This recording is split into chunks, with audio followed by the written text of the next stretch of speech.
तो हमने इसमें क्या किया, सबसे पहले लाइसेंस सिस्टम जो था उसको उसको लिबरलाइज कर दिया, उसको जो है और इजी कर दिया। और अभी जो है सिर्फ और सिर्फ 5 ऐसे हम कह सकते हैं उद्योग है जिनके लिए आपको लाइसेंस की जरूरत पड़ती है। फिर उसके बाद जो हमने रिजर्वेशन किया हुआ था, ठीक, कुछ खास प्रोडक्ट्स जो है हमारे लघु और कुटीर उद्योगों के लिए छोड़े थे, बाकी बड़े उद्योगों के लिए छोड़े थे, उसको भी अपन ने खत्म कर दिया, है ना।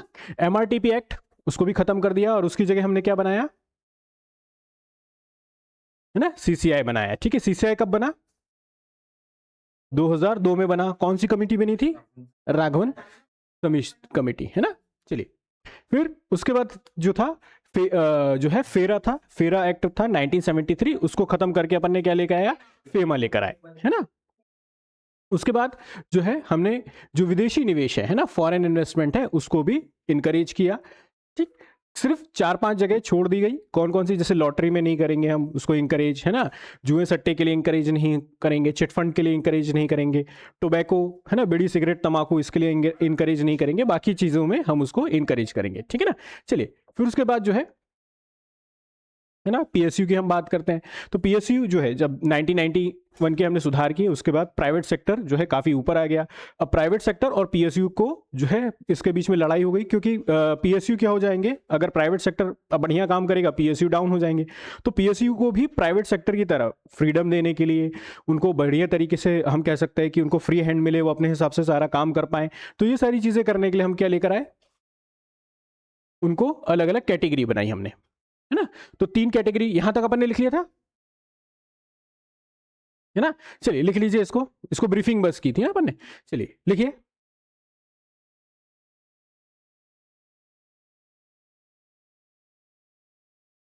हाँ हाँ, नया टॉपिक हो जाएगा, लेकिन उसी इंडस्ट्री के कंटिन्यू में ही चलेगा, है ना, इंडस्ट्री के कंटिन्यू में ही चलेगा ये साला पीएसयू।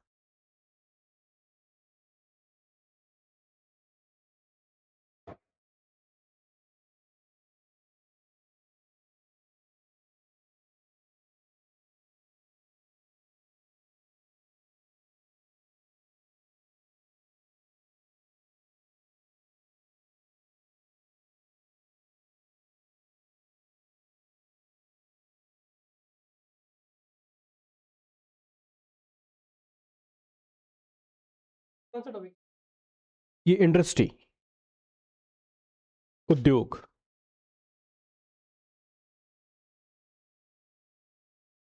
हाँ, मिनी रत्न, हाँ, मिनी रत्न, महारत्न और आपका नवरत्न।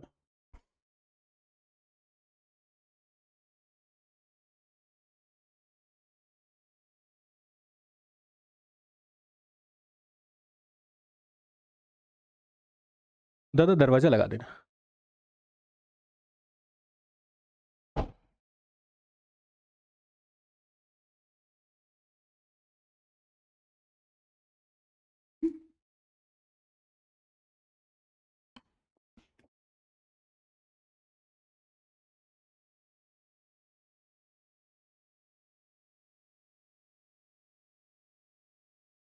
लिख लिया,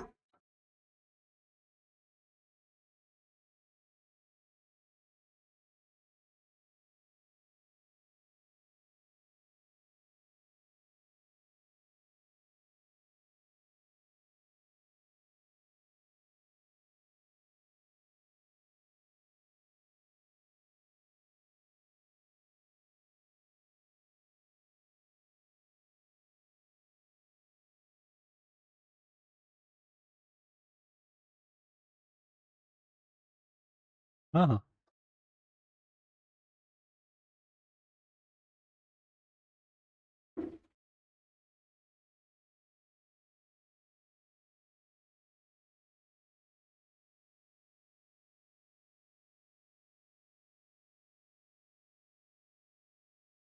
Done? चलिए,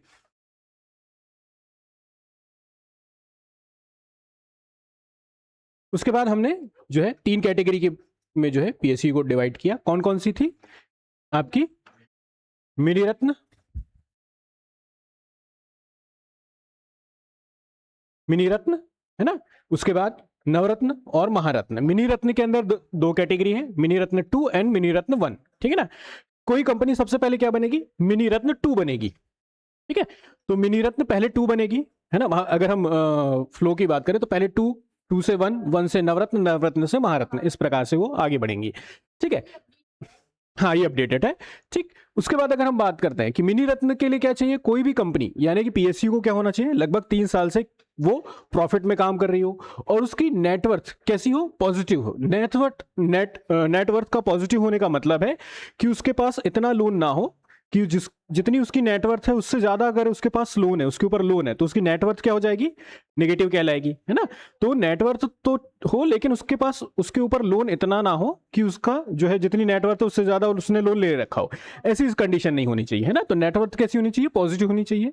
अगर कोई कंपनी इस तरह से काम कर रही है तो उसको क्या मिल जाएगा, मिनी रत्न 2, है ना। तो मिनी रत्न 2 का जब वो स्टेटस मिल जाएगा तो वो क्या कर सकती है, अपने नेटवर्थ का 50% या 300 करोड़ वो इन मार्केट में इन्वेस्ट कर सकती है, लगा सकती है बिना परमिशन के, है ना, गवर्नमेंट की बिना परमिशन के, गवर्नमेंट की बिना परमिशन के। ठीक है, चलिए फिर उसके बाद मिनी रत्न 1 आता है। मिनी रत्न 1 की बात करें, ठीक है, तो कोई कंपनी क्या हो, लगातार 3 साल से जो है प्रॉफिट गेन कर रही हो और साथ ही साथ में लगभग 1 साल में, है ना, मतलब पिछले किसी 1 साल में उसने क्या किया हो कि 30 करोड़ से ज्यादा का जो है शुद्ध प्रॉफिट, है ना, नेट प्रॉफिट जो है उसने 30 करोड़ का जो है प्रॉफिट जनरेट किया हो। जब कोई कंपनी ऐसा कर लेगी तो उसको क्या मिल जाएगा, मिनी रत्न 1 मिल जाएगा। जब उसको मिनी रत्न 1 मिल जाएगा तो वो क्या कर सकती है कि कम से कम 500 करोड़ रुपए का इन्वेस्टमेंट कर सकती है या फिर अपने नेटवर्थ के बराबर का इन्वेस्टमेंट कर सकती है, जो भी कम होगा, है ना, जो भी इन दोनों में से कम होगा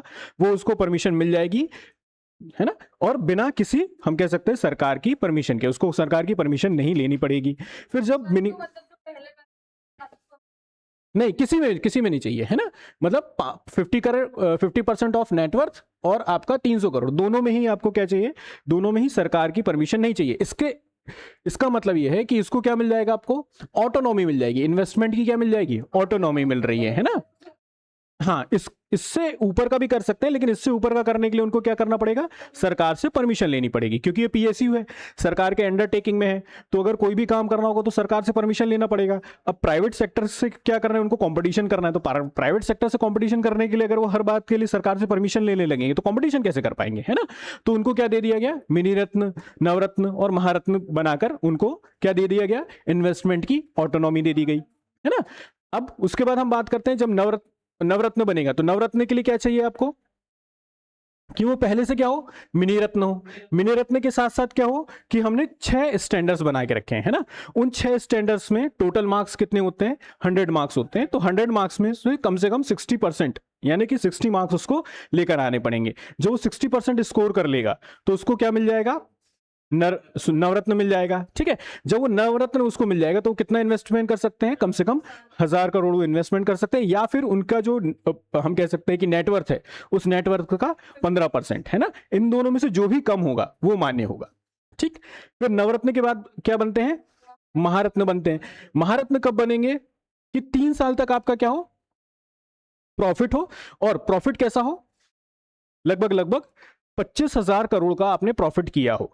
ठीक, चलिए उसके बाद आपका जो नेटवर्थ है, नेटवर्थ कितना होना चाहिए आपके पास, कम से कम 15,000 करोड़ का आपने नेटवर्थ बनाया हो 3 सालों में एवरेज। ठीक, तो ये कंपनी क्या बन जाएगी, आपकी महारत्न बन जाएगी। जब महारत्न बन जाएगी तो उसके पास जो है कौन सी इन्वेस्टमेंट ऑटोनॉमी कौन सी आ जाएगी, कि वो 5,000 करोड़ तक का क्या कर सकता है, इन्वेस्टमेंट कर सकता है। ठीक है, या फिर अपनी नेटवर्थ का 15% कर सकता है बिना सरकार की परमिशन के लिए। ठीक है, चलिए लिख लीजिए।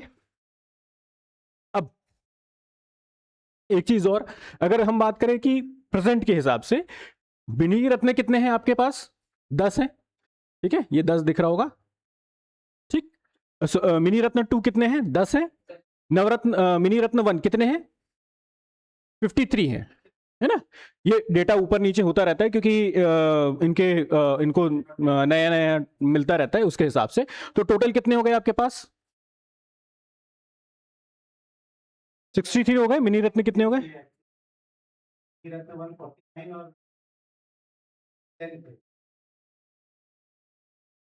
50। डेटा अपडेट होगा ना, उसको और अपडेट कर लेना। ठीक है, अभी कितने आ रहे हैं अपने पास, 10 आ रहे हैं आपके पास मिनी रत्न, और मिनी रत्न 2 कितने हैं? 10 है। मिनी रत्न 1 कितने आ रहे हैं आपके पास? 53 आ रहे हैं। टोटल कितने हो गए हमारे पास मिनी रत्न? 63 हो गए। उसके बाद नवरत्न की बात करें तो नवरत्न कितने हैं? 27 है। और महारत्न कितने हैं?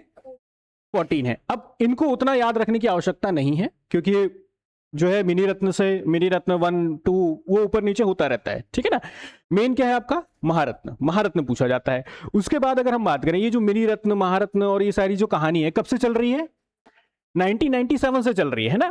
तो 1997 तक हम क्या दे रहे थे? मिनी रत्न 1 2 और नवरत्न दे रहे थे। उसके बाद 2010 में हम क्या लेकर आए? महारत्न भी देने लगे, है ना, क्योंकि हमें कैसी कंपनी बनानी थी? मल्टीनेशनल कंपनी भी बनानी थी, बहुत बड़ी बड़ी कंपनियां भी बनानी थी। तो 2010 में हमने क्या चालू किया? महारत्न भी चालू कर दिया, ठीक है। चलिए,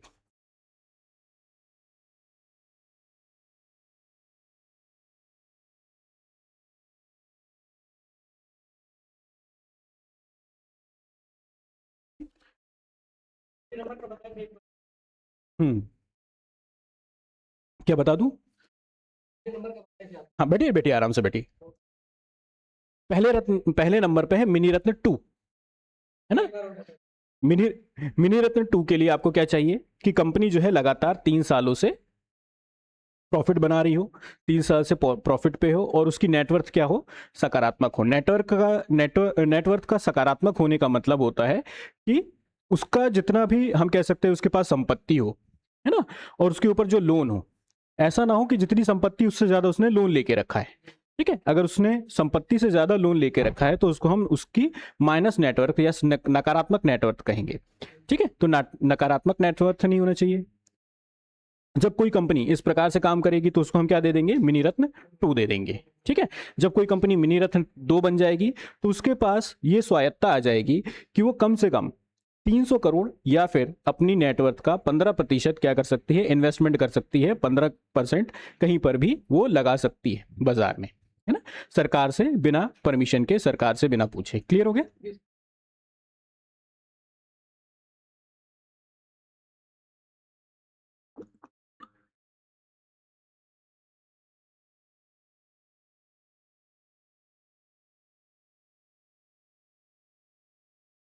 लिख लिया?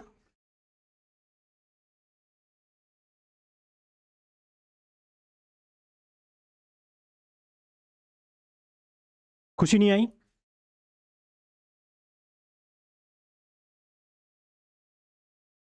और वो करिश्मा, करिश्मा भी नहीं आई?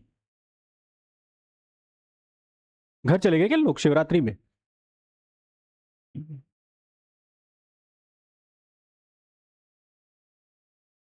हाँ, नहीं नहीं, बोलिए बोलिए बोलिए।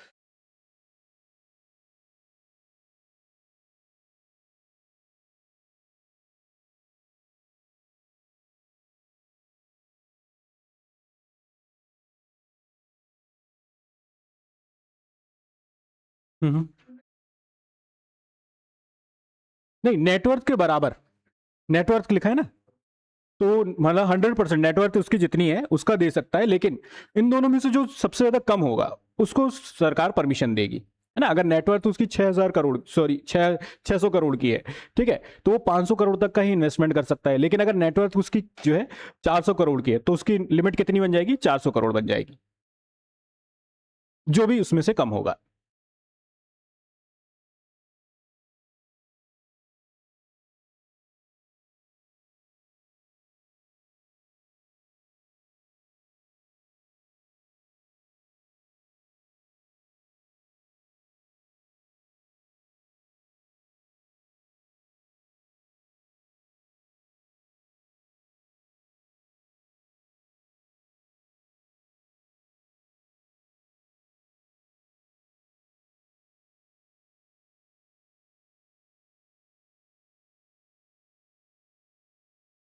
आप लोगों की बजट के ऊपर जो है अलग से क्लास हुई थी, अटेंड किया था आप लोगों ने?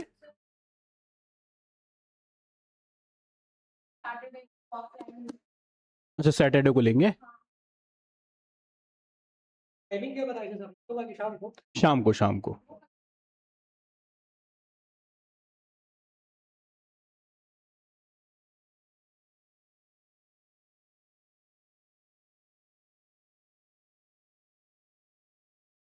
आज हिस्ट्री भी क्लास है? 4 बजे।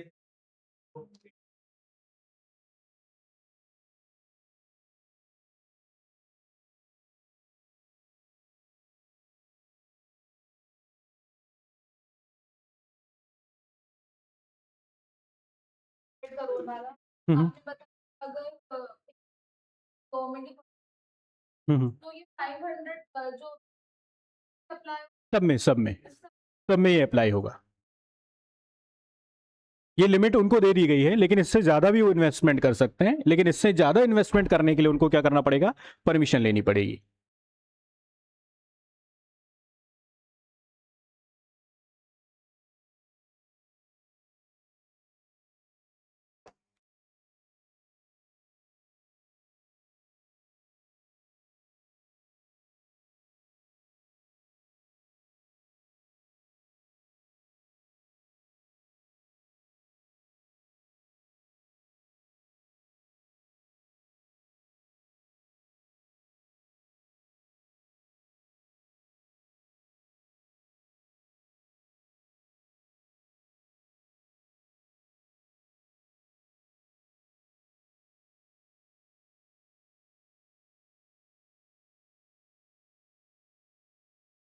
चलिए लिख लिया। अब उसके बाद बात करते हैं, ये है हमारे महारत्नों की लिस्ट, है ना। कौन कौन से पढ़ लीजिए एक बार।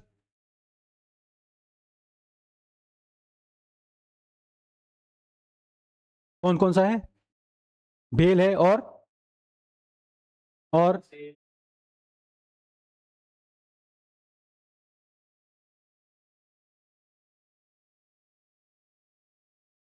पढ़िए जोर जोर से, फटाफट फटाफट सारे।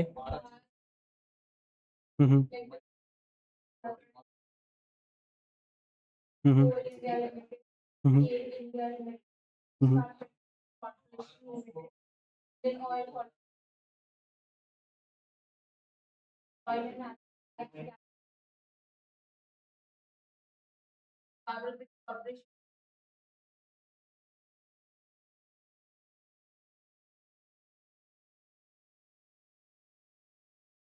चलिए, तो ये टोटल 14 जो है ये आपको पता होनी चाहिए, है ना। इसको एक बार पढ़ बस लेना है, ठीक है। बहुत आजकल ऐसे प्रश्न कम ही बन रहे हैं कि इसमें से कौन सी महारत्न है और नहीं है। पहले ऐसे क्वेश्चंस बना करते थे, आजकल कम ही बन रहे हैं, ठीक है। चलिए, इसके साथ साथ एक और जो है इंफॉर्मेशन, आज का न्यूज़पेपर पढ़ा आप लोगों ने?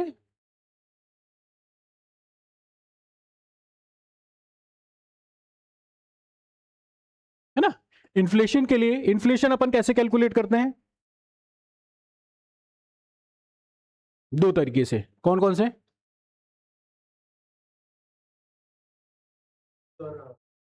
ना, WPI और CPI जो है, दो चीजें अपन देखते हैं ना, WPI और CPI। WPI क्या है, होलसेल प्राइस इंडेक्स, और CPI क्या है आपका, कंज्यूमर प्राइस इंडेक्स, है ना। WPI का आजकल ज्यादा उपयोग नहीं होता है, सबसे ज्यादा उपयोग किसका हो रहा है आपका, CPI का हो रहा है, ठीक है। आज ही का न्यूज है, इसलिए मैं आप लोगों को बता रहा हूं, ठीक है। अभी सर इसलिए मैं पूछ रहा था बजट वाला आप लोगों का सेशन हुआ कि नहीं, उसमें शायद वो और डिटेल में बताएंगे, ठीक है। अपन यहाँ पर मोटी मोटी चीजें देख लेते हैं। जैसे WPI और CPI की अगर हम बात करें तो WPI CPI अपन पहले भी पढ़ चुके हैं, ठीक है। तो CPI के लिए जो है, CPI में हम क्या देखते हैं, गुड्स और सर्विसेज, है ना, इन दोनों चीजों को देखते हैं, ठीक। गुड्स और सर्विसेज, WPI में क्या हो रहा था, हम ज्यादातर गुड्स पर फोकस कर रहे थे, सर्विसेज पर फोकस नहीं कर रहे थे। तो WPI और CPI, अगर हम CPI की बात करें तो CPI को हम कैसे निकालेंगे, ठीक है। CPI को निकालने का मतलब क्या है कि सारे प्रकार के जो है हमारे गुड्स और सर्विसेज को अपन कैलकुलेट कर लें कि उनके प्राइसेस क्या है, और उसके आधार पर हम क्या निकालेंगे, CPI यानी कि कंज्यूमर प्राइस इंडेक्स। उससे हमें पता चलेगा कि महंगाई दर कितनी बढ़ रही है। अब पहले जो महंगाई दर के लिए हम जो बेस ईयर ले रहे थे, है ना, बेस ईयर ले रहे थे, वो क्या था, 2012 था। अब बेस ईयर को आज ही चेंज करके, या कल हम कह सकते हैं चेंज करके, क्या कर दिया गया है, 2024 कर दिया गया है, ठीक है। उसी के साथ साथ अगर हम बात करें कि जो प्रोडक्ट्स और सॉरी गुड्स और सर्विसेज अपन ले रहे थे, टोटल कितने गुड्स और सर्विसेज हुआ करते थे पहले, 289 थे, है ना। 289 में अगर हम बात करें तो हमारे गुड्स कितने थे,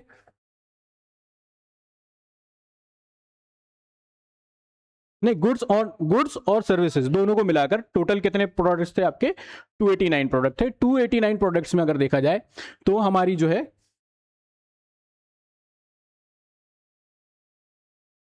और सर्विसेज आपकी 40 हुआ करती थी, है ना।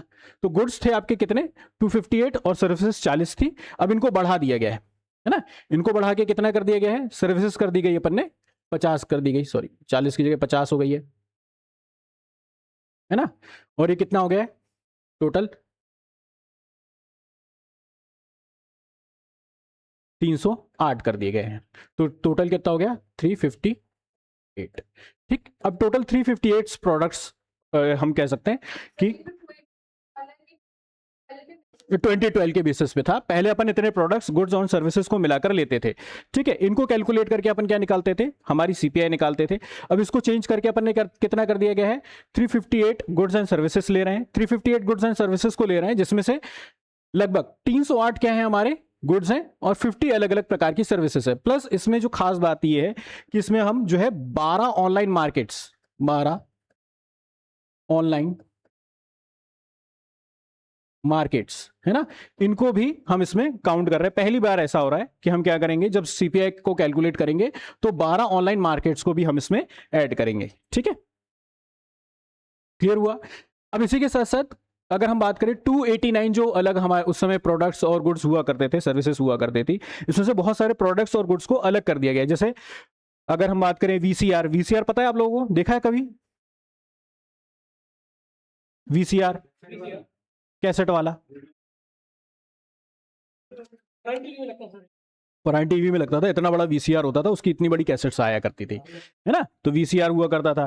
फिर आप लोगों ने कैसेट्स भी शायद सुनी होगी या देखी होगी, इतनी इतनी छोटी छोटी कैसेट्स होती, डेक कैसेट्स, है ना। तो पहले अभी तक जो है उसको भी काउंट किया जाता था इसमें, लेकिन अब ये सारी चीजों को अपन ने हटा दिया है क्योंकि अब यूज नहीं हो रही है ना, लोग यूज नहीं कर रहे हैं। ठीक उसी तरह से जैसे हम बात करें जूट से बनने वाली रस्सी और ये सारी चीजें, उन सबको भी इसमें अलग कर दिया गया। इसके अलावा जो नई चीजें हैं, है ना, उनको काउंट कर दिया गया। जैसे पहले अगर हम बात करें, पहले इसमें जो है सेकंड हैंड कपड़े भी यूज इसको काउंट करते थे अपन सीपीआई में, है ना। अब सेकंड हैंड कपड़े ज्यादातर लोग ले ही नहीं रहे, ठीक है, तो उसको भी हमने अलग कर दिया गया है, ठीक है। अब ज्यादातर चीजें क्या हो रही है, ऑनलाइन हो रही है, तो ऑनलाइन चीजों को, ऑनलाइन मार्केट, 12 ऑनलाइन मार्केट्स को भी अपन क्या करेंगे इसमें ऐड करेंगे, ठीक है। चलिए, तो ये कुछ मोटी मोटी चीजें थी। आप लोग अपने जहां पे आप लोगों ने सीपीआई और डब्ल्यूपीआई पढ़ा होगा उसको वहां पर जाके अपडेट कर लेना बस, ठीक है। लिख लिया ये वाला, ये 12, हाँ सॉरी 14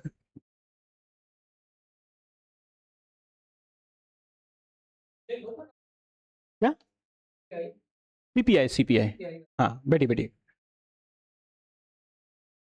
सीपीआई भी जो है दो प्रकार के नहीं, 3 प्रकार के सीपीआई की बात होती है। एक होता है आपका कौन सा, रूरल, दूसरा अर्बन और तीसरा होता है मिक्स्ड, ठीक है। तो 3 इंडेक्स अपन निकालते हैं और साथ ही साथ में इसमें और डिटेल में हम कह सकते हैं सीपीआई इंडेक्स निकालने की बात की गई कि हम हर स्टेट लेवल, हम हर डिस्ट्रिक्ट का एक इंडेक्स निकालेंगे, रूरल का अलग निकालेंगे, विलेज आपका अर्बन सिटीज का अलग निकालेंगे। तो इस प्रकार से अलग अलग सिटीज का निकालने की बात की गई ताकि हमें इस चीज को कैलकुलेट करने में आसानी हो जाए कि हम कैसे महंगाई दर कहां कहां पर किस प्रकार से बढ़ रही है, इन्फ्लेशन कहां पर किस प्रकार से बढ़ रहा है, ठीक। चलिए,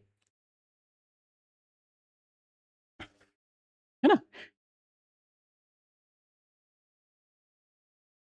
अब इन्फ्लेशन को लेकर जो है एक्सपर्ट ये कह रहे हैं कि अगर इस प्रकार से अगर हम सीपीआई का इन्फ्लेशन निकालेंगे, है ना, इसको अपडेट किया गया है, तो एक्सपर्ट ये कह रहे हैं कि इससे उन्हें जो है रेट ऑफ इंटरेस्ट कैलकुलेट करने में और आसानी हो जाएगी, रेट ऑफ इंटरेस्ट कैलकुलेट करने में और आसान हो जाएगा। क्यों हो जाएगा,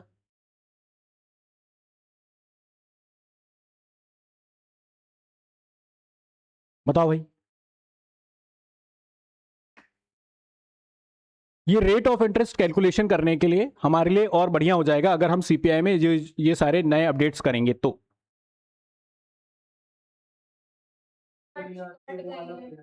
ठीक है। और अगर हमारे पास, मतलब क्वेश्चन ये है कि अगर मेरे पास सीपीआई का बढ़िया डेटा है ना, एग्जैक्ट डेटा है, शानदार डेटा आ रहा है, तो उससे मैं रेट ऑफ इंटरेस्ट बहुत अच्छे से और अच्छे से निकाल सकता हूं कि क्या रेट ऑफ इंटरेस्ट होनी चाहिए। ऐसा उन्होंने क्यों कहा,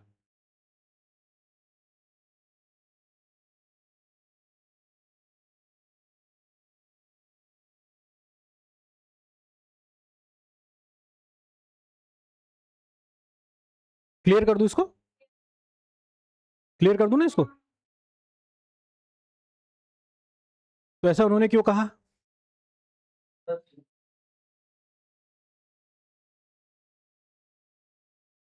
हाँ, है ना। अगर हम इंटरेस्ट की बात करें, जैसे देखिए इंटरेस्ट जो हाँ, चाहे बैंक लेता है या कोई भी इंटरेस्ट लेता है, वो किस बेस पे लेगा कि इन्फ्लेशन किस आगे चल के कितना होगा। जैसे आज आप लोन ले रहे हैं, 10 साल बाद आप उसका रिपेमेंट करने वाले हो, है ना, तो 10 साल बाद उसमें इन्फ्लेशन कितना जुड़ जाएगा, वो कैलकुलेट करने के लिए आपको इन्फ्लेशन का सही सही आंकड़े आपके पास होने चाहिए। आपको पता है कि इन्फ्लेशन किस गति से आगे बढ़ रहा है, तो आप कैलकुलेट कर लोगे कि 10 साल बाद इस व्यक्ति से मुझे कितना पैसा इंटरेस्ट के साथ वापस मिलेगा, तब उसका वैल्यू बनेगा, है ना। जैसे 100 रुपए आज मैंने दिया, लेकिन 10 साल बाद उस 100 रुपए का कोई वैल्यू नहीं है, ठीक है, लेकिन मैं उसमें इन्फ्लेशन के हिसाब से रेट ऑफ इंटरेस्ट ऐड कर दूं, तो 10 साल बाद जो मुझे रिटर्न मिलेगा तभी तो उसका वैल्यू निकल पाएगा ना, ठीक है। इसीलिए जो है वो एक्सपर्ट ऐसा कह रहे हैं, ठीक है। इन्फ्लेशन को किस रेंज में कंट्रोल करने की बात की जाती है ना। हाँ, 4 ± 2, है ना। 4 में +2 कर देंगे तो कितना आ जाएगा 6, और 4 में -2 कर देंगे तो कितना आ जाएगा 2 आ जाएगा। तो 6 और 2 के बीच में होनी चाहिए, मतलब इन्फ्लेशन 6% से ऊपर नहीं जाना चाहिए और 2% से नीचे नहीं जाना चाहिए, ठीक है। चलिए, ये आरबीआई कहता है। क्लियर हो गया। चलिए, ये सारी चीजें अपन ने पहले देखी हुई थी, आगे बढ़ते हैं, ठीक है। फिर उसके बाद ये कुछ नवरत्न है, ठीक है, इनको याद नहीं करना है, ठीक है, क्योंकि ये बहुत सारे हैं और ये ऊपर नीचे होते रहते हैं, है ना।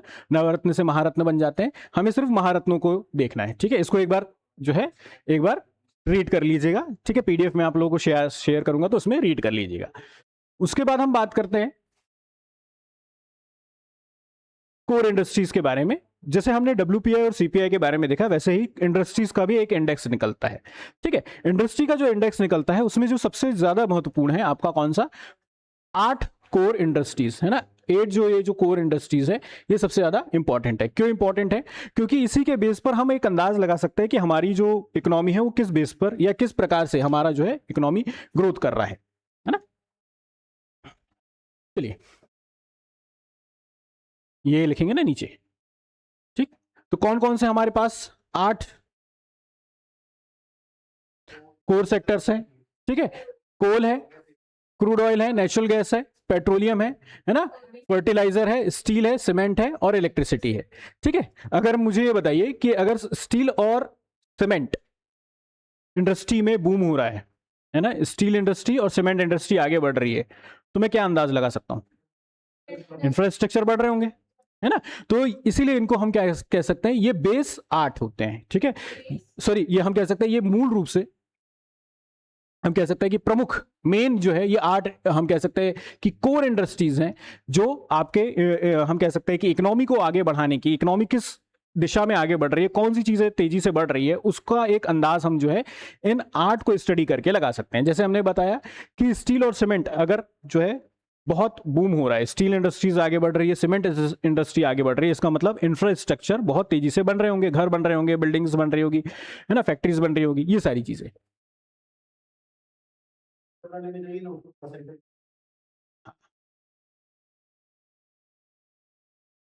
देखिए, परसेंटेज मैं इसलिए नहीं दिखा रहा हूं क्योंकि वो फिर अपडेट हो जाएगा अभी, है ना। अरे, लेकिन फिर भी लिख लीजिए, परसेंटेज आपसे पूछेगा नहीं, लेकिन फिर भी लिख लीजिएगा, ठीक है।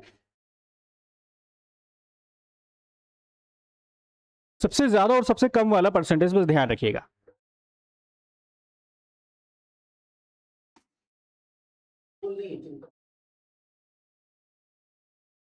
refined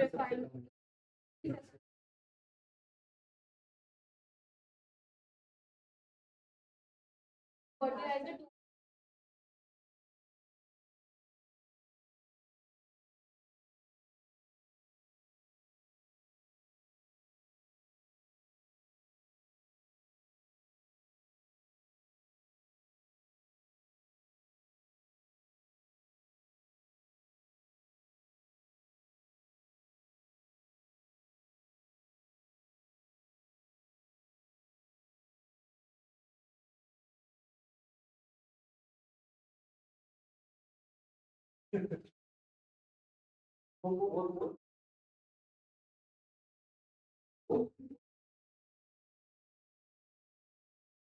चलिए, लिख लिया।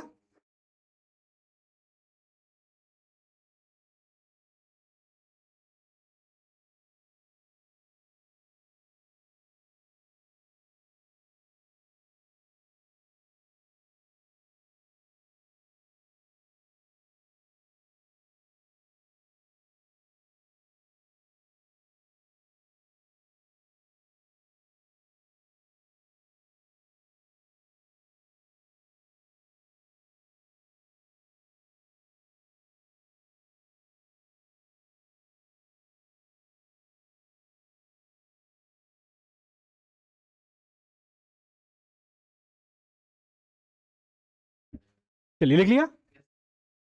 चलिए। तो ये 8 हमारे क्या है,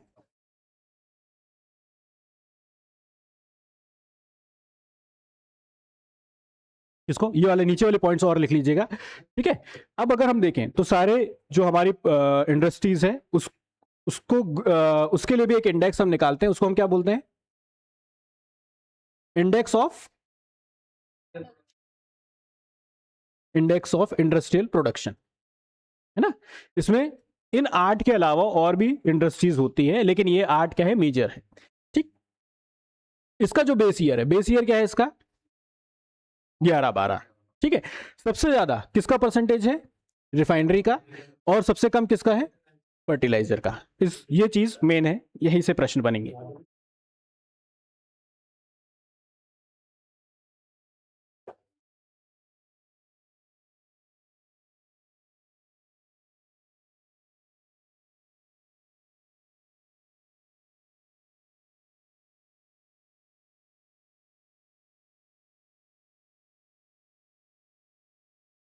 पूरे इंडस्ट्रियल प्रोडक्शन इंडेक्स में इन 8 मेजर सेक्टर्स का परसेंटेज कितना है, 40.27, ठीक है। तो ये चीजें ऊपर नीचे होती है, ठीक है। अभी बजट के हिसाब से चीजें हो सकता है इसमें, अभी अगर नया इंडेक्स आया होगा तो उसमें हम अपडेट करेंगे, लेकिन लगभग 40% का ध्यान रखिएगा, है ना। बहुत मेजर चेंज नहीं आएगा, लगभग 40% के आसपास ही चीजें रहेंगी।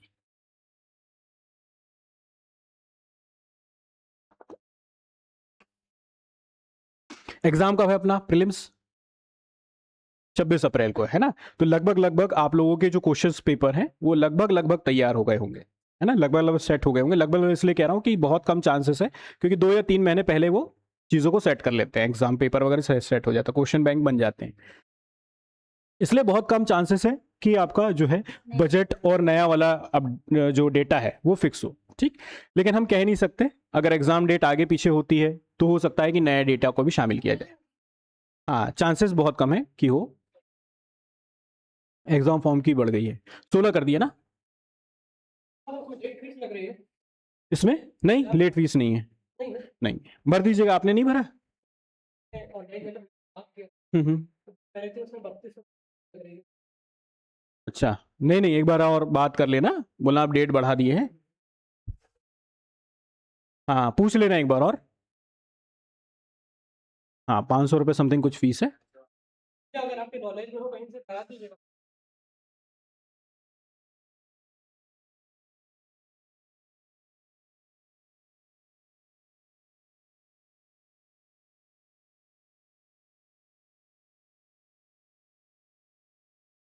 हाँ लास्ट डेट एक्सटेंड कर दी है ना उनकी। कितना लग रहा है, या चले जाओगे तो आपको 400-500 कर देना, लेकिन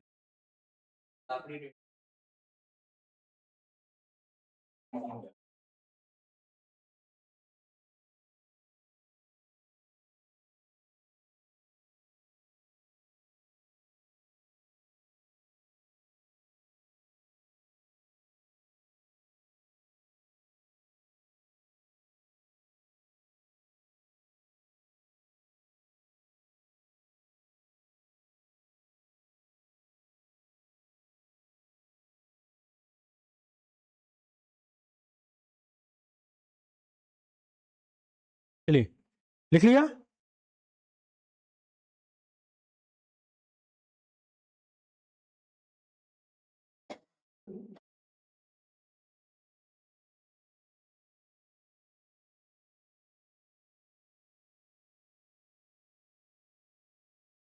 प्लीज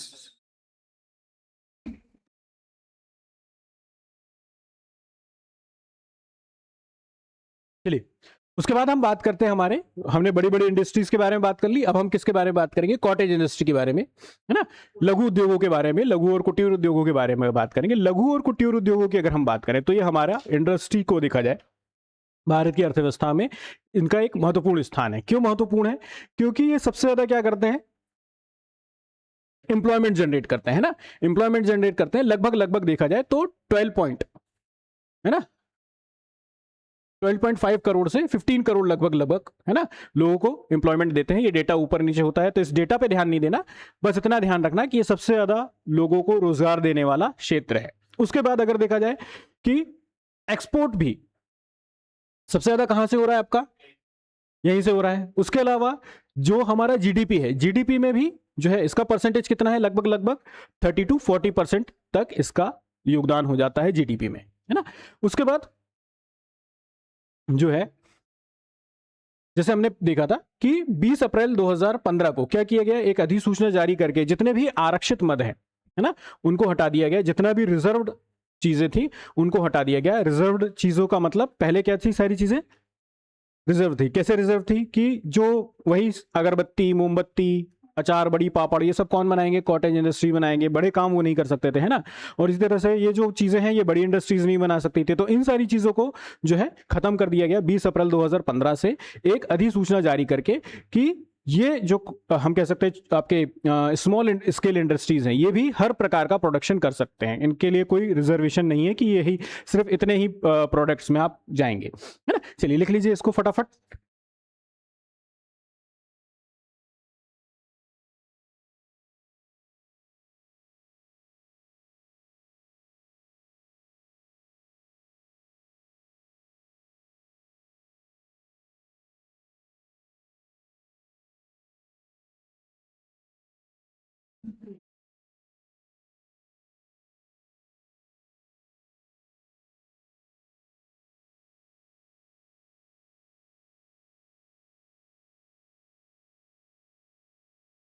लिख लिया।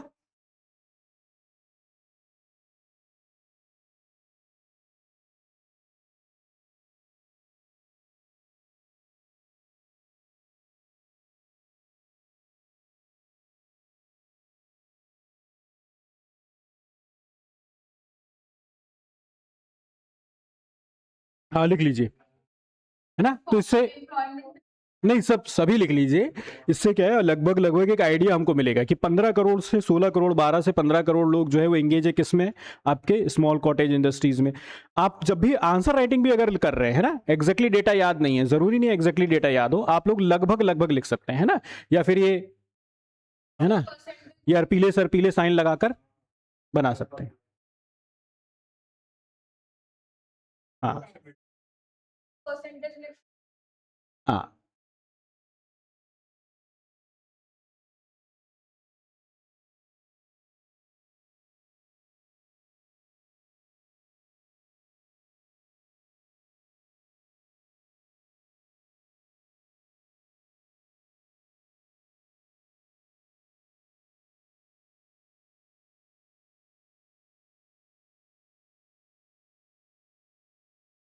चलिए बताइए, नई औद्योगिक नीति 1991, है ना, न्यू इंडस्ट्री पॉलिसी 1991 कौन सी डेट को आई थी, ईयर। ठीक, चलिए first, second, third, fourth, MRTP act,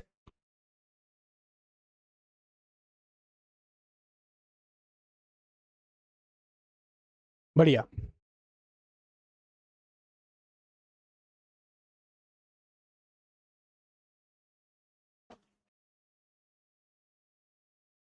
इनाम स्कीम, इनाम स्कीम किससे रिलेटेड है, वो तो है ही। क्या है ये, क्या किया जा रहा है इसमें, हाँ ट्रेडिंग पोर्टल है। एग्रीकल्चर्स के लिए हम कह सकते हैं कि आप एग्रीकल्चर प्रोडक्ट्स खरीद बेच सकते हो, जैसे हम आपका फ्लिपकार्ट और अमेजोन में खरीद बेच सकते हैं, वैसे ही इनाम पोर्टल सरकार ने बनाया है, जहां पर आप किसान क्या कर अपना प्रोडक्ट बेच सकता है और आप किसानों से प्रोडक्ट खरीद सकते हो, ठीक है। तो इनाम के तहत क्या किया गया, लगभग लगभग 1000 जो मंडियां हैं, क्योंकि सारा काम किस में होता है, मंडियों में खरीदा बेचा जाता है, तो मंडियों को हम क्या कर रहे हैं, ऑनलाइन कर रहे हैं, यही क्या है, इनाम है।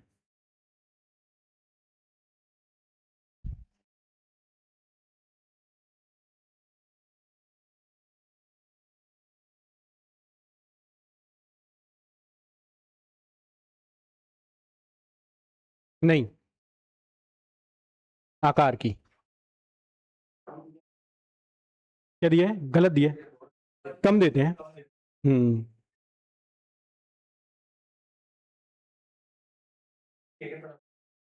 हिंदी वाली।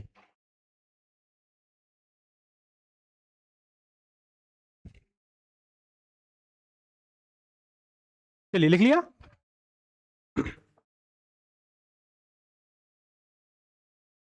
अब ये जो हमारी स्मॉल इंडस्ट्रीज हैं, इनको हम जो है 3 भागों में बांटते हैं। कौन कौन से भाग होते हैं आपके? सॉरी, एमएसएमई में इसको डिवाइड करते हैं, है ना। एमएसएमई का फुल फॉर्म है ना, माइक्रो, स्मॉल और मीडियम, है ना। ठीक है। अब इनका डेफिनेशन पहले भी ऐसा था कि माइक्रो, स्मॉल, मीडियम इंटरप्राइजेस हुआ करते थे, लेकिन प्रॉपर डेफिनेशन नहीं थी, है ना। प्रॉपर नहीं था कि आखिर किसको आप ये कह सकते हो। ठीक है। इसके लिए इसको जो है आत्मनिर्भर भारत जब हमने 2020 में चालू किया, ठीक, आत्मनिर्भर भारत 2020 में जब हमने चालू किया, तब क्या चल रहा था? कोविड चल रहा था, कोविड का टाइम चल रहा था। उस समय इस डेफिनेशन को लाया गया। ठीक है। पुराने क्लासिफिकेशन को हटाकर हमने एक नया क्लासिफिकेशन डाला, तो हमें ये नया वाला क्लासिफिकेशन याद रखना है। नया क्लासिफिकेशन क्या कह रहा है? माइक्रो आप किसको कहोगे? जिसमें इन्वेस्टमेंट क्या हो, 1 करोड़ से कम हो, है ना, और जिसका टर्नओवर क्या हो, 5 करोड़ से कम हो। स्मॉल किसको कहोगे? जिसमें इन्वेस्टमेंट क्या हो, 10 करोड़ से कम हो, और जिसका टर्नओवर क्या हो, 50 करोड़ से कम हो। मीडियम किसको कहोगे? जिसमें इन्वेस्टमेंट क्या हो, 20 करोड़ से कम हो, और टर्नओवर क्या हो, 100 करोड़ से कम हो। ठीक है, इसको याद रखिएगा, बना लीजिए इसको। नीचे वाला बस बनाना है, ऊपर वाला की जरूरत नहीं, क्योंकि अब तो ये खत्म हो गया है।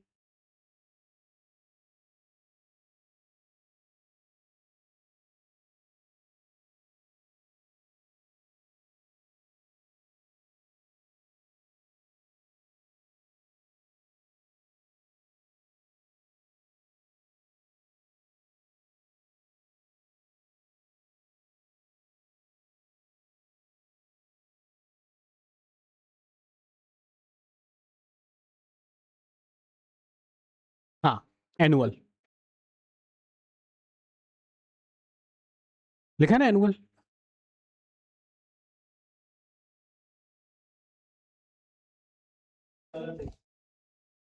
ये गलत दिया है। क्या दिया गया है? क्या सही क्या है फिर? हम्म। 2.5, 25, 125।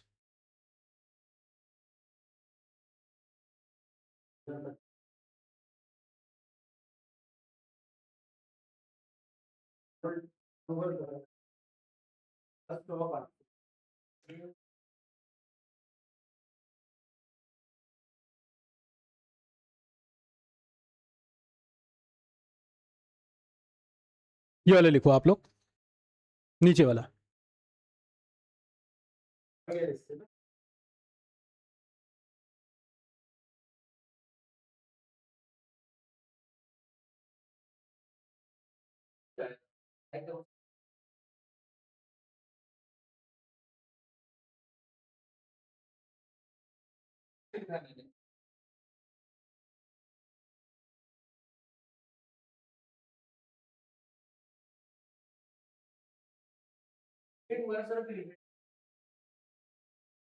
हाँ, ये पूरा, हाँ, ये अपडेटेड वाला ही है।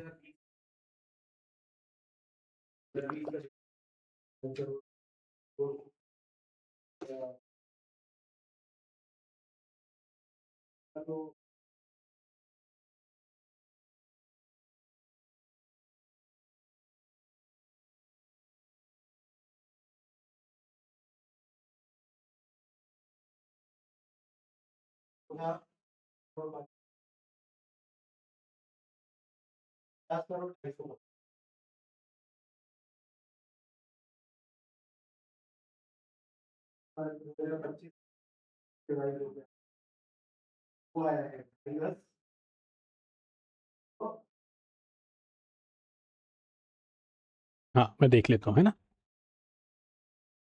कब अपडेट हुआ है? 25 में।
चलिए लिख लिया ये वाला। हाँ हाँ, दोनों दोनों लिख लीजिए, ये वाला तो लिख ही लिया है ना, ये 2020 के हिसाब से हो गया अपना, ठीक है ना। चलिए हाँ, अब एक, हाँ वही मैं कह रहा हूं, नया चीजें आएंगी, ठीक है, जो 1 अप्रैल 2025 की अगर हम बात करें, है ना।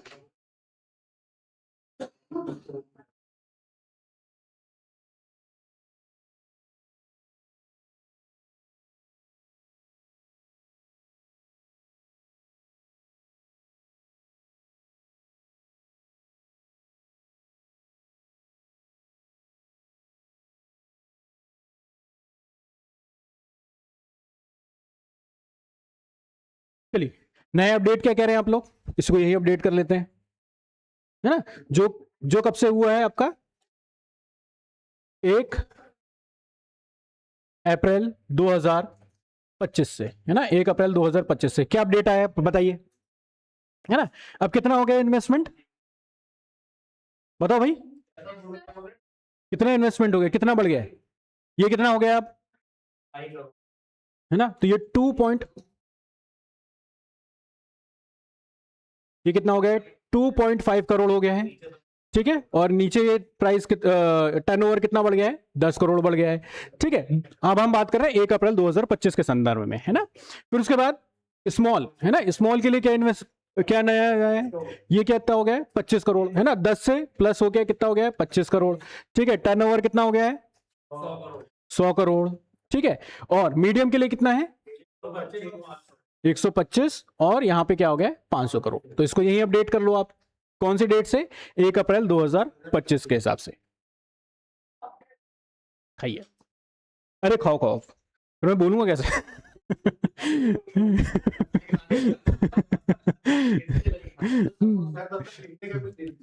नहीं लिखो तो, इसको तो अपडेट कर लो, इसको अपडेट कर लिया, मैंने लिख लिया।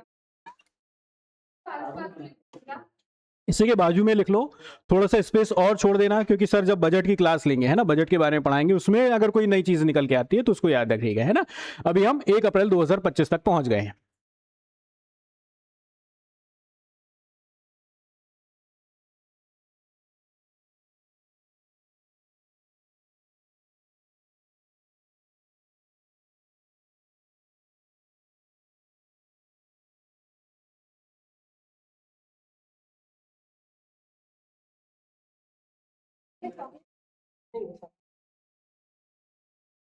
लीजिए आशुतोष जी,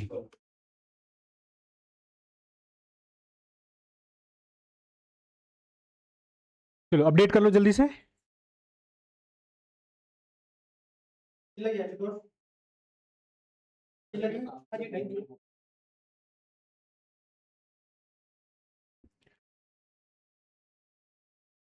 कर लिया, चलो आगे बढ़ते हैं।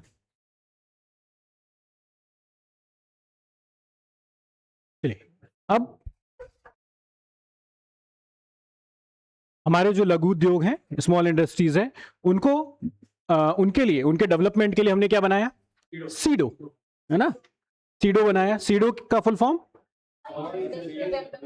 ऑर्गेनाइजेशन, कब बना था, 1954 में बना था। कौन सी मिनिस्ट्री के अंडर में आता है, मिनिस्ट्री ऑफ इंडस्ट्री के अंडर में आता है, ठीक है। बेसिकली यही आपसे पूछेगा, क्या पूछेगा, सीडो क्या है, सीडो किसके लिए काम करता है, इसका फुल फॉर्म क्या है, ये कब बना था, और किस मिनिस्ट्री के अंडर में ये आता है, ठीक है। ये एक नोडल एजेंसी है। नोडल एजेंसी का मतलब क्या होता है, नोडल एजेंसी का किसको, नोडल एजेंसी अगर किसी के सामने लिखा है कि ये नोडल एजेंसी, इसका मतलब क्या हुआ, इसका मतलब ये हुआ कि इससे रिलेटेड पॉलिसी और उसको उनके बीच में कोऑर्डिनेशन करना और पॉलिसी को इंप्लीमेंट करना, ये जो भी एजेंसी ये सारे काम करती है उसको हम क्या कहते हैं, नोडल एजेंसी काम कहेंगे। हाँ, है ना, पॉलिसी तो सरकार बनाएगी, है ना, उसको, हाँ, पॉलिसी फॉर्मेशन और कोऑर्डिनेशन, लेकिन मोटे मोटे तौर पे तो सरकार ही जो है, हम कह सकते हैं मिनिस्ट्री क्या करेगी, जो है आपके पॉलिसीज बनाती है, लेकिन इसके अलावा पॉलिसीज को कैसे आपको इंप्लीमेंट करना है, ठीक है, ये सारी चीजें कौन करेगा, आपका सीडो करेगा। किसके लिए, स्मॉल इंडस्ट्रीज के लिए। चलिए लिख लीजिए सीडो के बारे में।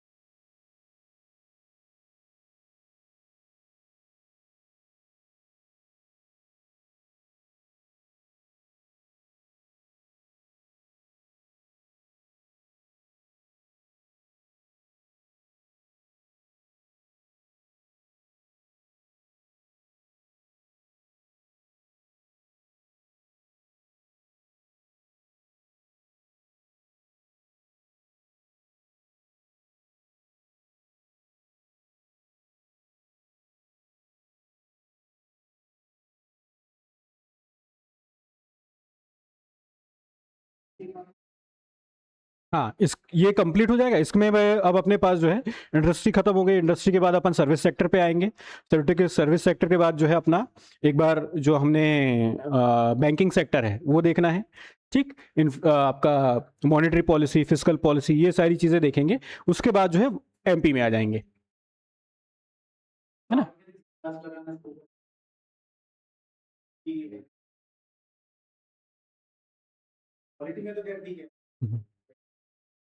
नहीं, इकोनॉमी में ज्यादा ज्यादा आपको जाने की जरूरत नहीं है ना।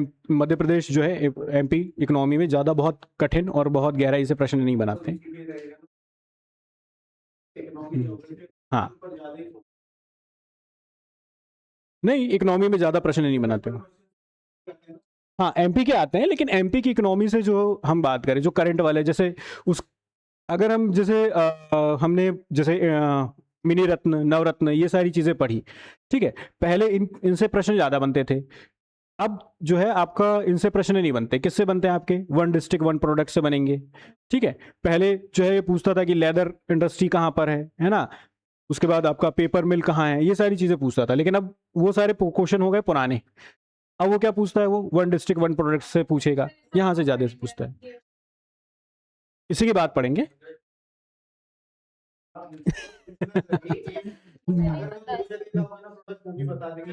अरे वाह, चलो बताइए। हल्दी, बढ़िया। अरे चलो चलो, हाँ, चलो, मुझे जितने पता है नहीं बता रहा हूँ ना। चलिए चलिए, अपन आते हैं उसको, अपन बाद में आएंगे। चलिए बताइए, सिडबी, है ना। उसके बाद जो है आपके स्मॉल इंडस्ट्रीज को फाइनेंस देने के लिए हमने क्या बनाया? एक अलग बैंक भी बनाया है, जिसका नाम क्या है? सिडबी, है ना। सिडबी कब बना था? 90 के लगभग जो है वो फंक्शन कर रहा है। इसका हेडक्वार्टर कहां पर है? लखनऊ में है। ठीक है, याद रखिएगा। इसका हेडक्वार्टर पूछा जा चुका है। इसका एस्टेब्लिशमेंट का ईयर जो है वो पूछा जा चुका है। लिखिए फटाफट।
चलिए, लिख लिया।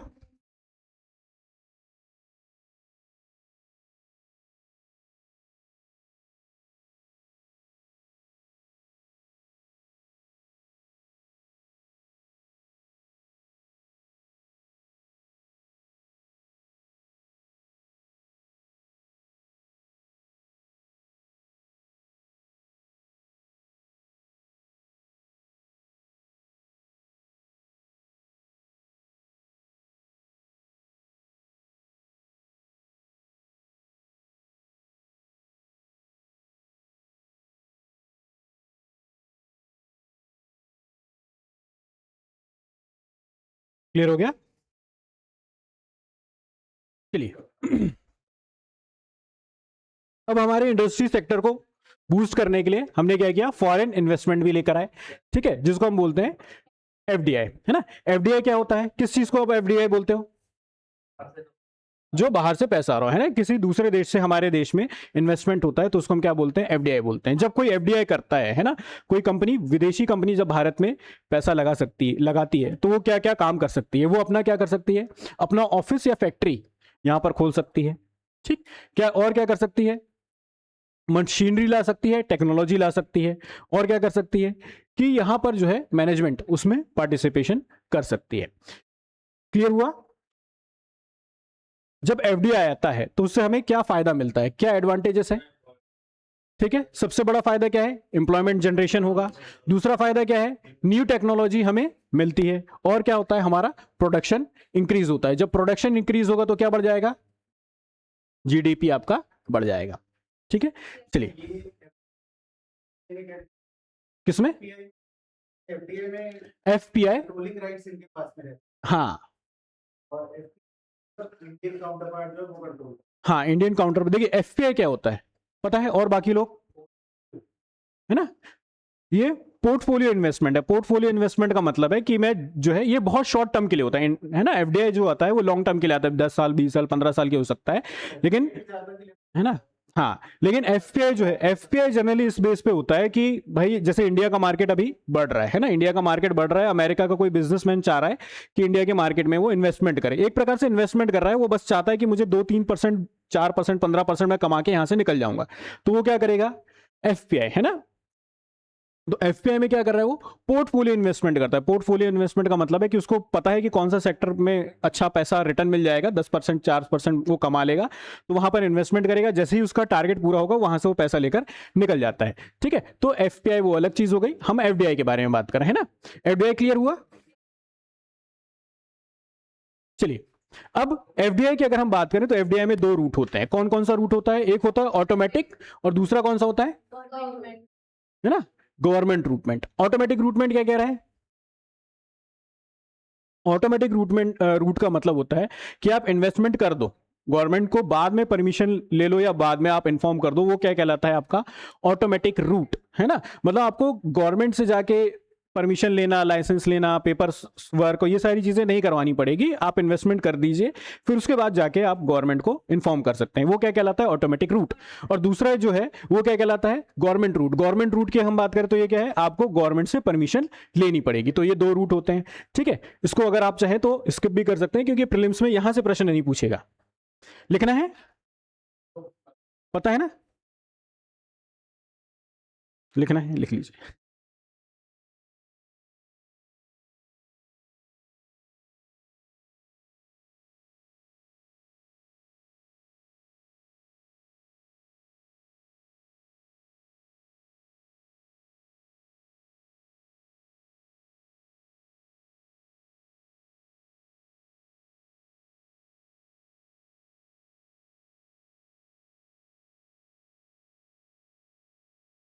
ठीक है ना?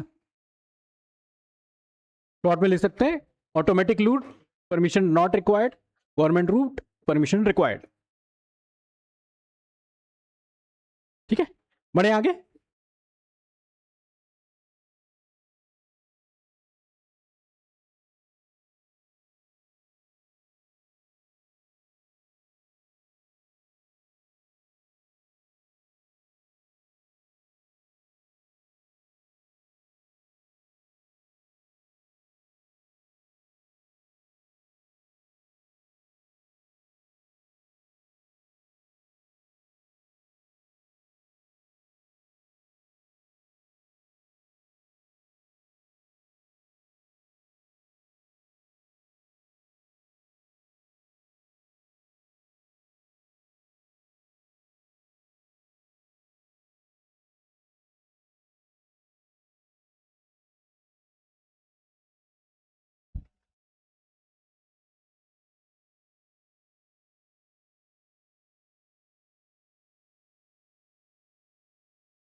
चलिए देख लिया।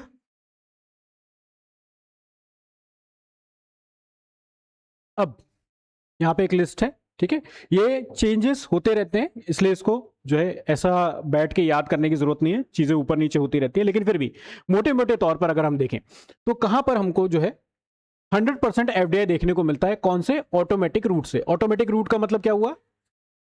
आप इन्वेस्टमेंट कर दीजिए, बाद में गवर्नमेंट को इन्फॉर्म कर दीजिएगा, है ना। तो कौन कौन से सेक्टर्स हैं? जैसे अगर हम बात करें इंश्योरेंस, इंश्योरेंस में अगर हम पहले जो है 74% था, ठीक है, अब वो कितना कर दिया गया है? 100% कर दिया गया है। इसके अलावा हम बात करें टेलीकॉम में क्या है? 100% एफडीआई है। उसके बाद सिंगल ब्रांड रिटेल में ये क्या है? 100% है। रेलवे इंफ्रास्ट्रक्चर में 100% है। रिन्यूएबल एनर्जी में 100% है। ई कॉमर्स में 100% है। टूरिज्म, एग्रीकल्चर, उसके बाद एजुकेशन, फार्मास्यूटिकल और ग्रीन फील्ड में 100% है ना। ग्रीन फील्ड क्या कहलाता है? एक होता है ग्रीन फील्ड और दूसरा होता है ब्राउन फील्ड। क्या है ग्रीन फील्ड और ब्राउन फील्ड? मतलब कि फ्रेश, फ्रेश, जीरो से पहले, ब्राउन मतलब अपडेटेशन, ठीक है ना। ग्रीन फील्ड का मतलब क्या हुआ कि मान लीजिए कोई कंपनी आ रही है, वो क्या कर रही है? बिल्कुल नया नया पूरा एस्टेब्लिशमेंट कर रही है ना, नई चीजें बना रही है, ठीक, उसको हम बोलते हैं ग्रीन फील्ड इन्वेस्टमेंट। बिल्कुल ग्राउंड जीरो से वो काम कर रही है। और ब्राउन फील्ड क्या कहलाता है? ब्राउन फील्ड इन्वेस्टमेंट वो कहलाता है जब क्या हो रहा है कि ऑलरेडी कंपनी काम कर रही हो। जैसे मान लीजिए भाई भारत में जो है जियो के साथ जो है टाई अप हो गया, तो जियो तो पहले से चल रही है, उसके साथ उसने इन्वेस्टमेंट लेकर आया, ठीक है, और अपने कंपनी में लगवा लिया, तो वो क्या हो गया? आपका ब्राउन फील्ड हो गया। क्लियर हुआ? ब्राउन फील्ड, चलिए क्लियर हुआ। उसके बाद 74% एफडीआई कहां देखने को मिलती है आपको? डिफेंस में।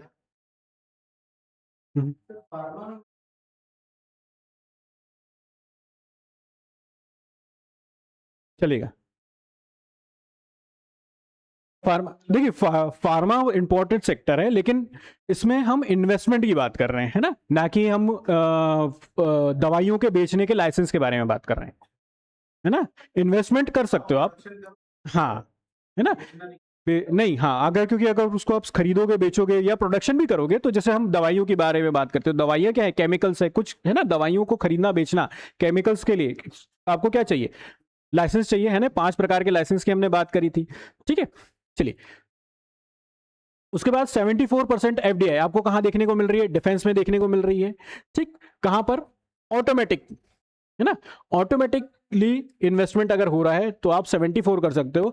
लेकिन अगर हम न्यू टेक्नोलॉजी लेकर आ रहे हैं, है ना, अगर सरकार को ऐसा लग रहा है कि डिफेंस में कोई नई टेक्नोलॉजी आ रही है, तो आपको 100% की भी जो है परमिशन दे सकती है, ठीक। उसके बाद प्राइवेट बैंक में 74% है ना। उसके बाद जो है आपका फार्मास्यूटिकल में भी 74% है, लेकिन किसके लिए? ब्राउन फील्ड में, ठीक है। इसके अलावा और हम बात करते हैं multi brand retails. Multi brand retails क्या कहलाता है? एक देखा अपन ने सिंगल ब्रांड और दूसरा देखा मल्टी ब्रांड। एग्जांपल और मल्टी ब्रांड रिटेल का मतलब होता है कि आप रिटेल कर रहे हो। जैसे भाई आप जियो मार्ट में जा रहे हो, है ना, तो वहां पे क्या हो रहा है? जियो मार्ट में आपको क्या मिल रहा है? बहुत सारे ब्रांड एक साथ खरीदने का मौका मिल रहा है, ठीक है। मतलब जियो के ब्रांड तो बिक ही रहे हैं, साथ में बहुत सारे और भी ब्रांड वो बेच रहा है, ठीक है। तो ये क्या हो गया? मल्टी ब्रांड, ठीक है। सिंगल ब्रांड का स्टोर का मतलब जो है, जैसे आप जो है बाटा के शोरूम में जा रहे हैं और सिर्फ बाटा के जूते ही मिल रहे हैं, तो वो क्या हो गया? है ना, पतंजलि का स्टोर हो गया, ठीक है। चलिए, तो मल्टी ब्रांड रिटेल में आप क्या कर सकते हो? 51% तक जो है एफडीआई ला सकते हो। पेंशन में 50, है ना, पेंशन और सिविल एविएशन, है ना, नागरिक उड्डयन के बारे में बात करें तो 49% यहां पर क्या आ सकती है? एफडीआई आ सकती है। उसके बाद प्रिंट मीडिया में कितना परसेंट ला सकते हैं? 26% ला सकते हैं। और गवर्नमेंट बैंक जो है वो 20% तक एफडीआई ला सकता है।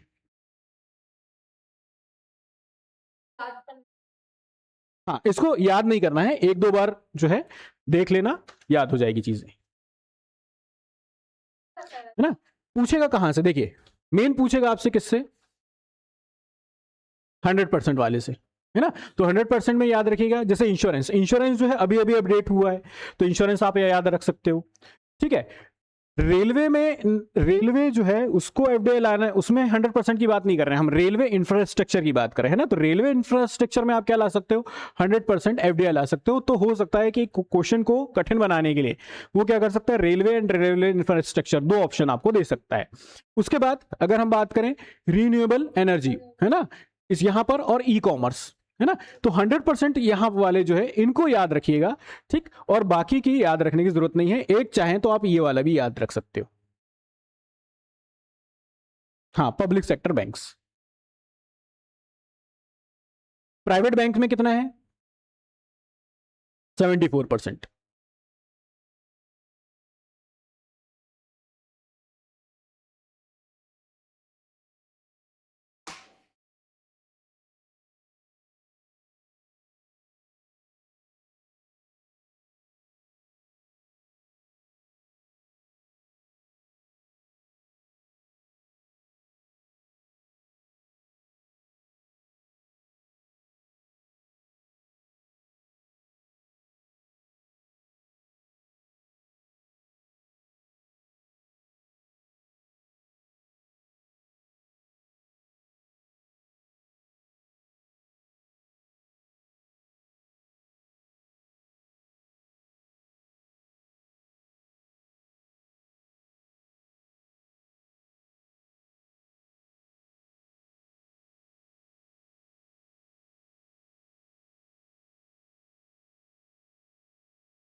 हाँ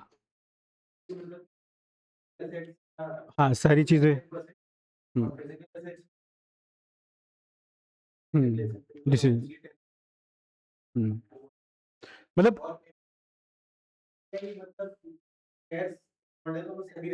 हाँ, फेम आयरिक, हाँ, क्योंकि उसमें अपन क्या कर रहे हैं ना कि एफपीआई में क्या कर रहे हैं, एक प्रकार से जब तक हमारा मन कर रहा है तब तक हम इन्वेस्टमेंट कर रहे हैं। जब लग रहा है कि हमारा जो टारगेट है पूरा हो गया तो उसमें से अपन एफपीआई में से पैसा बाहर निकाल लेते हैं। चलिए लिख लिए सारा। चलिए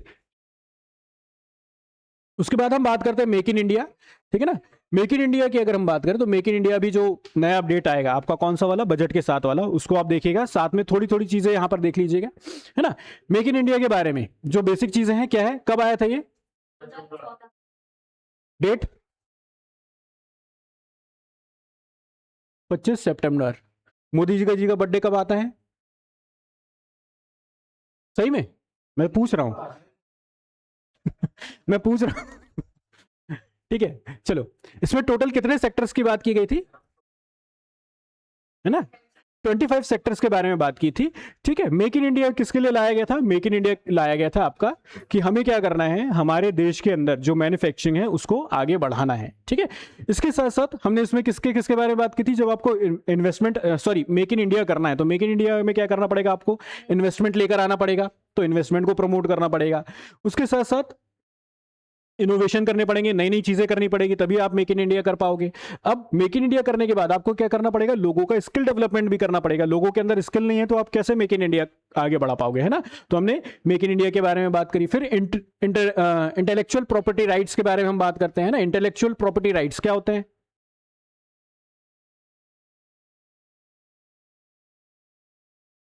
कॉपीराइट, पेटेंट्स, ट्रेडमार्क, ये क्या है आपके इंटेलेक्चुअल प्रॉपर्टी राइट्स, है ना। जैसे मैंने पीपीटी बनाई है तो इसके ऊपर इंटेलेक्चुअल प्रॉपर्टी राइट्स किसका हो जाएगा, मेरा हो जाएगा ना हाँ भाई मेकल, अब मैंने उसको बेच दिए राइट्स ठीक है। चलिए, तो उसके बाद क्या है, अपन इस इन्वेस्टमेंट फैसिलिटीज जो है इसमें बढ़ाई जा रही है। इन्वेस्टमेंट फैसिलिटीज को बढ़ाने के लिए हमने क्या बनाया, इन्वेस्टमेंट फैसिलिटी सेल बनाई, ठीक है। एक विभाग बना हुआ है जिसको हम कहते हैं निवेश विभाग, उसके अंदर हमने एक सेल बनाई है, इन्वेस्टमेंट सेल। फॉर एग्जांपल, अगर आपको इन्वेस्टमेंट करना है भारत के अंदर या कोई विदेशी कंपनी को जो है भारत में इन्वेस्टमेंट करना है, तो वो कहाँ भटकेगा? ठीक है, तो वो कहाँ जाएगा? सीधा इस इन्वेस्टमेंट फैसिलिटी सेल में जाएगा और बोलेगा कि यार मेरे पास इतने पैसे हैं या मैं इस सेक्टर में इन्वेस्टमेंट करना चाह रहा हूं, तो वो सेल जो है पूरी मदद करेगा उनको। ठीक है, फिर जब हमने बात करी तो हमने एक नया लोगो भी लेकर आई सरकार, जो है ये कौन सा है? लॉयन। ठीक है, इसके पहले क्या वो लोगो हुआ करता था? एलिफेंट, है ना। तो हम कहते थे कि हमारी इकोनॉमी भले धीरे चल रही है लेकिन बहुत बड़ी है, एलिफेंट जैसी बड़ी है। ठीक है, नई सरकार आई 2014 में, उन्होंने कहा कि भाई हम सबको खा जाएंगे। ठीक है, चलिए लिख लीजिए, इसमें बेसिक पॉइंट्स हैं सारे लिखा हुआ है।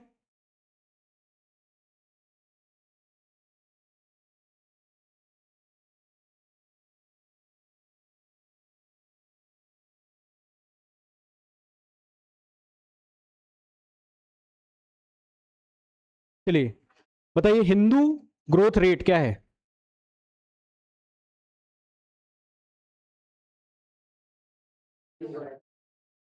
ग्रोथ रेट क्या है?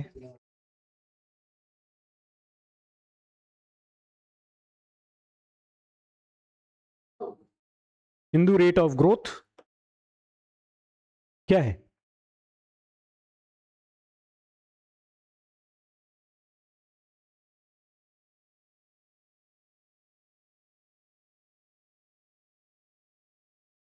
क्या?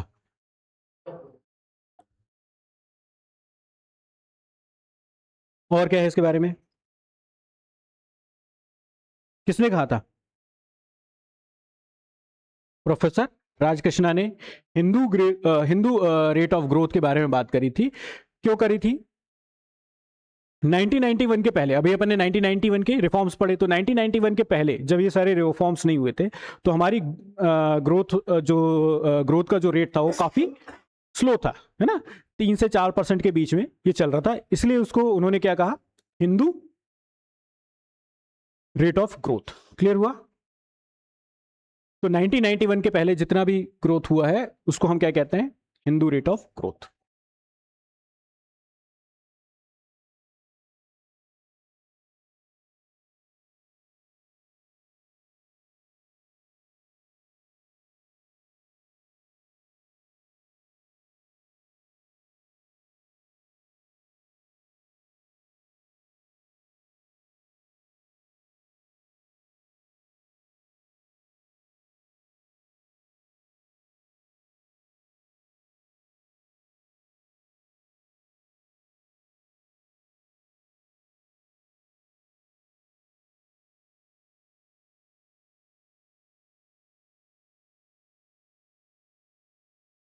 चलिए लिख लिया।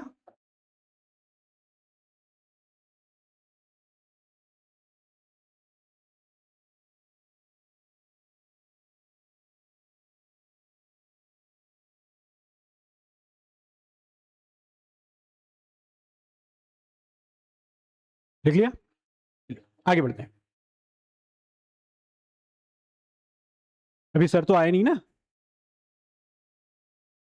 हाँ तो उसी उन कंटिन्यू कर लेते हैं, उसमें क्या दिक्कत है? तो 12:30 बजे खा लेना, उसके बाद 1 बजे सर क्लास लेंगे ना।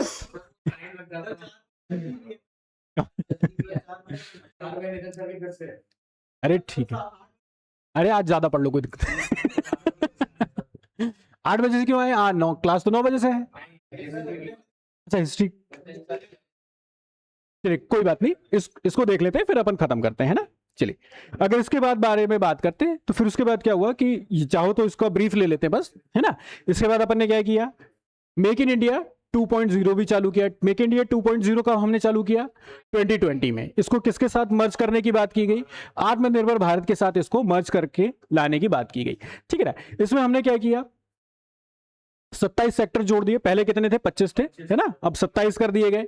ठीक है, जिसमें 15 क्या है आपके मैन्युफैक्चरिंग से रिलेटेड है और 15 क्या है? सर्विस सेक्टर्स है ना। जब इसको आप लिखोगे, है ना, इसको नहीं भी लिखोगे तो चलेगा, क्योंकि बजट में सर अगर पढ़ाएंगे वहां से उसको अपडेट कर लेना। ठीक है, इसमें जो नई चीजें आएंगी। ठीक, इसके पहले इसी के साथ साथ एक और स्कीम लेकर आई। कौन सी आई? PLI, है ना, प्रोडक्शन लिंक्ड इंसेंटिव। क्या है ये? उतना इंसेंटिव मिलेगा, है ना। तो प्रोडक्शन को बढ़ाने के लिए सरकार ने क्या लेके आई, पीएलआई लेके आई कि आप ज्यादा से ज्यादा प्रोडक्शन करो, हम उतना आपको इंसेंटिव देंगे। ठीक है, चलिए, तो उसको इसके साथ जोड़ दिया गया। हमारा ऑब्जेक्टिव क्या था, और साथ ही साथ में चाइना से एक्सपोर्ट कम करना है हमें, है ना, कि चाइना को काउंटर करना है कि चाइना जो है ज्यादा, चाइना से जो हमारा माल है, चाइना से हमें जो चीजें मंगानी पड़ रही है वो चीजें हम खुद भारत में बनाएं। यही है आपका मेक इन इंडिया। ठीक है, इसका मोटो क्या था,